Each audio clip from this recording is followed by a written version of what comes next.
ایک سوال ہے، عرضداشت یوں ہے کہ لاک ڈاؤن اور دیگر حالات کی وجہ سے غریب تو غریب مالدار لوگ بھی روڈ پہ آ گئے ہیں کہ بے روزگاری نے ہر ایک کو پریشان کر رکھا ہے۔ اب پوچھنا یہ تھا کہ اہل دین و ایمان بقرہ عید کے مبارک موقع پر بہت ساری قربانیاں دیتے ہیں، اگر ان جانوروں کی قیمتوں کو غربا، فقراء اور دیگر مستحقین پہ ہی خرچ کیا جائے تو اس کی شرعی حیثیت کیا ہے؟ بلکہ مختلف ذرائع سے اکثر احباب یہ سوال پوچھتے رہتے ہیں۔ سوال بڑا معقول ہے اور آج کے ماحول کے اعتبار سے سوال بڑا مناسب بھی ہے، بلکہ یہ اس نشست کی بات نہیں ہے اور نہ اس درس کی بات ہے۔ بہت سے دنوں سے بہت سارے احباب نے مجھے فون پہ بھی یہ مسئلہ پوچھا ہے، لیکن ایک بات تو یہ ہے کہ علماء ہے، اہل بصیرت ہو، اہل اقتدار ہو اور ان کے اندر دین ہو، ایمان ہو، تو ان کو اس بات کی فکر کرنے لازم اور ضروری ہے کہ جس عہدے پر بھی وہ کام کر رہے ہیں، پہلے ان کو یہ بات سمجھ لینی چاہیے کہ انہوں نے اللہ کے دین کا کلمہ پڑھا ہے، اللہ کے رسول صلی اللہ علیہ وسلم کا کلمہ پڑھ رکھا ہے، تو پوری زندگی ان کو انہی مقدس شخصیات، خالق کائنات اور تخلیق کائنات کے جو مقصود و مطلوب ہے حضرت محمد عربی علیہ السلام، ان دو ہستیوں کی ذات پر ہی ہمارا دین منحصر اور موقوف ہے۔ تو مسئلہ تو بڑا معقول ہے، بڑا مناسب دکھتا ہے، لیکن یہ سوال اگر دیکھا جائے یہ ٹھیک بھی نہیں ہے، کیونکہ یہ جو سوال اٹھایا جاتا ہے اصل میں یہ وہ لوگ اٹھا رہے ہیں جو غیر مسلمین اور ان جیسے لوگوں کی صحبت میں بیٹھے ہوئے ہوتے ہیں، جن لوگوں کا دن رات یہی کام رہتا ہے کہ وہ اسلام کے خلاف انگشت نمائی کرتے رہتے ہیں،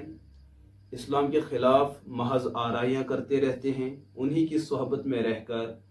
انہی کی بولی بولتے ہیں۔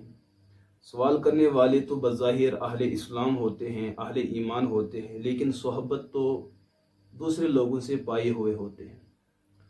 اگر آپ پورے اسلام پر، پوری شریعت پر غور کریں تو شریعت حقہ، شریعت اسلام نے جس قدر غربا، فقراء اور مساکین اور مستحقین کے حقوق کو زندہ رکھا ہے، شاید کہ کوئی دین ہو، کوئی دھرم ہو کہ ان کے یہاں ان جیسے لوگوں کی حیثیت کو جانا جاتا ہو۔ اللہ کے رسول علیہ السلام نے ایک موقع پر یہاں تک بھی فرمایا کہ جو کسی غریب انسان کے جسم پہ کوئی لباس زیب تن کرے تو کل قیامت کے دن اللہ اس کو اپنا سایہ عطا فرمائیں گے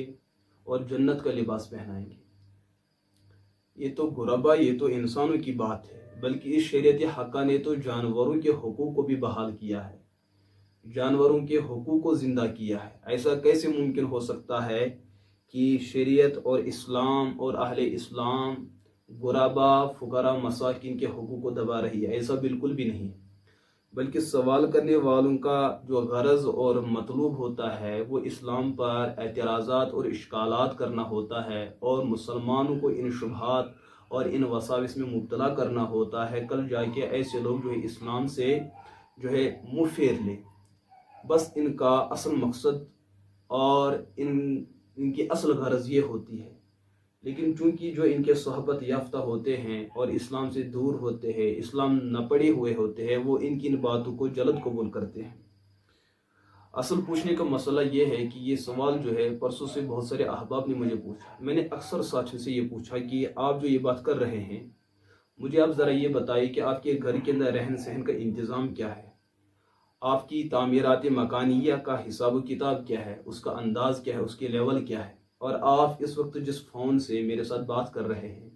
اس کا معیار کیا ہے، اس کی قیمت کیا ہے، یا دیگر جو ہے آپ کی سواریاں ہیں، آپ کا رہن سہن ہے، آپ کا ارد گرد ماحول ہے، آپ ان چیزوں کو دیکھ رہے ہیں اور مد مقابل آپ غریب کی شکایت کر رہے ہیں، जबकि ये गरीब कई बार और कई मरतबा आपसे अपनी शिकायत रख चुका है कि मेरी ज़रूरत को पूरा किया जाए, तब आपने उसकी ज़रूरत को पूरा नहीं किया है। अब आपका सवाल यहाँ पे आके खड़ा होता है कि इस्लाम ने कुर्बानियों का क्यों हुक्म दिया, इस कुर्बानी के बदले हमें गरीबों की मदद करनी चाहिए। बात तो बड़ी मुनासिब दिखती है लेकिन मुनासिब नहीं है, क्योंकि कुर्बानी का ताल्लुक एक अलग अमल के साथ है। जैसे हम रोज़े के बदले जो है रोज़ा रखे और उससे जो है नमाज का मसला हल हो जाए, ऐसा हो नहीं सकता। नमाज रोज़ा रखना हो, उसके बदले हम नमाज की 2 रकतें अदा कर ले और क्या रोज़ा का मसला हल हो जाए, ऐसा भी नहीं हो सकता है। हज बैतुल्लाह करना है, कोई कहे कि मैं दिन के 10 रोज़े रखूँगा, 20 रोज़े रखूँगा, हज का मसला हल हो जाए, ऐसा नहीं है। शरीयत ने जिस मसले को, जिस इबादत को जैसे जिस नहज पर जिस तरीके पे रखा है, उसी फ़िक्र, उसी कैफियत और कमियत के साथ उस मसले को, उस अमल को अदा करना ही उस मसले का हल हो सकता है। ऐसा नहीं है कि किसी इबादत के बदले किसी और इबादत को अंजाम दिया जाए, ऐसा नहीं चल सकता है। अगर आज के दौर में यही बात समझाई जाए, किसी की शादी होने जा रही है, दुल्हा कोई और है, तो कहने जाता है कि कोई और अपने लिए कबूल करे तो ये तो उसके लिए कबूल हो जाए, एक तो अपनी तरफ से कबूल होता है। तो ऐसा कैसे चल सकता है कि कबूल किसी के लिए होना है, कबूल कोई और कर रहा है, जब इस बात को हर कोई समझता है कि ये एक तरीका ठीक नहीं है। तो घर की वकालत, घर की जिम्मेदारियां वो किसी मर्द के कांधे पे डाली जाती है। अब औरत को इस चीज़ का मुकल्लफ किया जाए तो कौन ये बात ठीक समझता है। मर्द लोग जो है इमामत करते हैं, नमाजें पढ़ाते हैं, अजान देते हैं, तकबीरें पढ़ते हैं। अब जो है औरतों पे ये जिम्मेदारी डाली जाए तो मुझे बताओ, तो मसला तो चौपट हो जाना है। तो इसी तरीके से ये जो पूछा जाता है ये मसला ठीक नहीं है, बल्कि हमें कुर्बानियाँ अदा करनी हैं और कुर्बानियों को सही तरीके से अदा करना लाजिम और ज़रूरी है।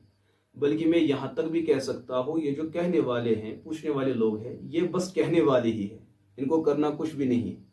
अल्लाह का फजल है, जो लोग कुर्बानियाँ करते हैं वही गरीबों का हक भी अदा करते हैं।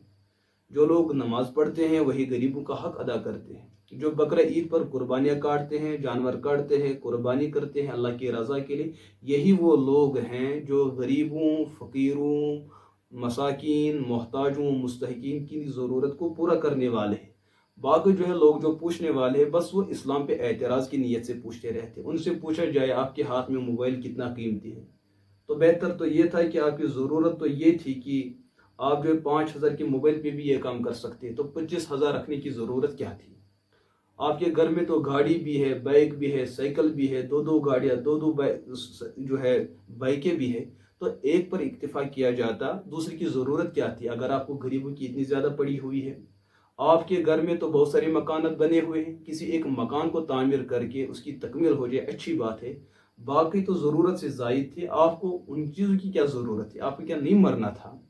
तो उन चीज़ों से आप गरीबों के मसाइल को हल कर सकते। ऐसा तो ये नहीं करेंगे, सवाल खड़ा करेंगे कि कुर्बानी के बदले इन जानवरों की कीमत ये गरीबों में तकसीम करें और गरीबों की गुर्बत दूर हो जाए। अल्लाह ने गरीबों की गुर्बत को दूर करने का जो बेहतरीन ज़रिया रखा है वो आपकी ज़कात है, आपके उशर है, आपके सदक़ात व खैरात है। ये आपके माल के अंदर उनके हक मौजूद हैं, आप इन हुकूक को अदा नहीं कर रहे हैं और इस्लाम के एक बुनियादी मसले को नज़रअंदाज कर रहे हैं, उसको मशकूक बनाने की कोशिश करते हैं। लिहाजा मेरे अजीज़ दोस्तों, ये कोई मसला नहीं है, बल्कि जो है आप अपनी फ़िक्र ये बनाएं, हमें कुर्बानी भी करनी है, गरीबों का मसला भी हल करना है। बाकी सवाल करने वाले तो बस करने वाले ही हैं, इनको इसके अलावा और कुछ नहीं करना है। लेकिन अल्लाह हमें चाहे हम गरीबों के मसाइल को भी हल करें, अपने सदक़ात, अपने खैरात, अपने वाजिब सदक़ात, नवाफिल सदक़ात, इमदाद, इसी तरीके से दीगर ज़राए के ज़रिए से हमें चाहे कि हम गरीबों की मदद करें। बाकी मैंने बार बार भी ये बात बताई है कि ये जो सवाल करने वाले बस इनको सवाल ही करना है, बाकी इनको और कुछ भी नहीं करना।